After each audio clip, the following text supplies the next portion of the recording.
Welcome to D&D for You and Me, the podcast where we talk about adventures, chaos and laughter from our own Dungeons and Dragons campaign. I am the Overlord God DM, your dungeon master and guide through the world of Tal'Dorei, where it all began with a cage, a few brave souls and a whole lot of failed dice rolls. Here we talk about the best, the worst and the most unexpected moments that happened at the table. From epic battles to those times when everything goes wrong, but somehow becomes unforgettable.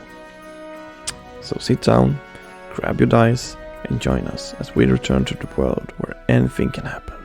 This is D&D for You and Me. I still remember the first time I picked up the book Critical Role Tal'Dorei Campaign Settings. I had followed the world for years, and when I finally held it in my hands, I thought to myself, now I'm going to start my own adventure in Tal'Dorei.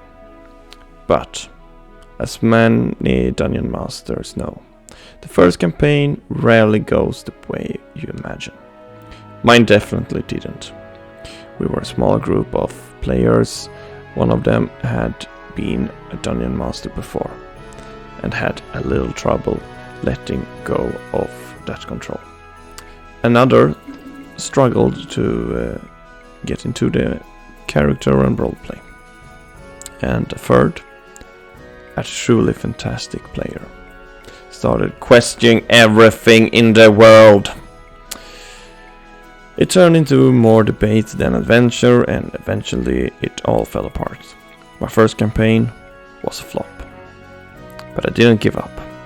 I sat down, rethought everything and decided to try again. This time with more players. And it actually went better. They were skilled, creative and fully invested. But a new problem appeared. Their expectations and my story didn't quite line up. We drifted apart and the campaign died too. Time passed, I started working as a teacher, and one day I was given an extra assignment to organize activities for a few students during school hours. So I asked them, have you ever played Dungeons & Dragons? They looked at each other, and after a moment one of them said, no, but we always wanted to. And that's where it began. Once a week we met to play, we laughed, got lost in the rules, ruled badly, and loved every minute of it. And when my contract at the school ended, we chose to keep playing. That's when I finally got my chance to throw them into the world of Tal'Dorei. This time, I did things a little differently. I introduced a few house rules, small changes to make the world feel more alive and unpredictable. One, rolling a natural 1 didn't always mean failure. And a natural 20 wasn't always an instant success. Instead of earning feats every 4 levels, the players rolled for new abilities after each session.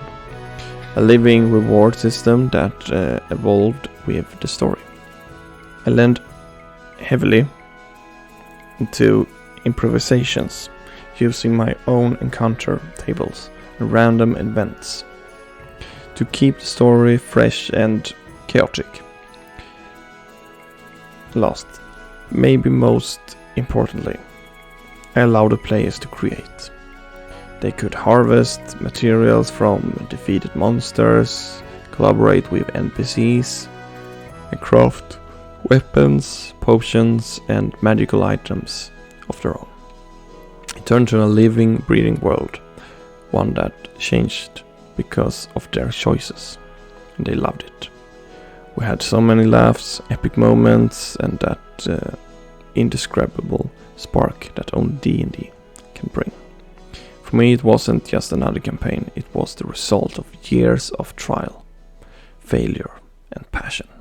So yeah, it took a few tries, But in the end, I found my world, my way of playing, and a group that truly wanted to live in Tal'Dorei.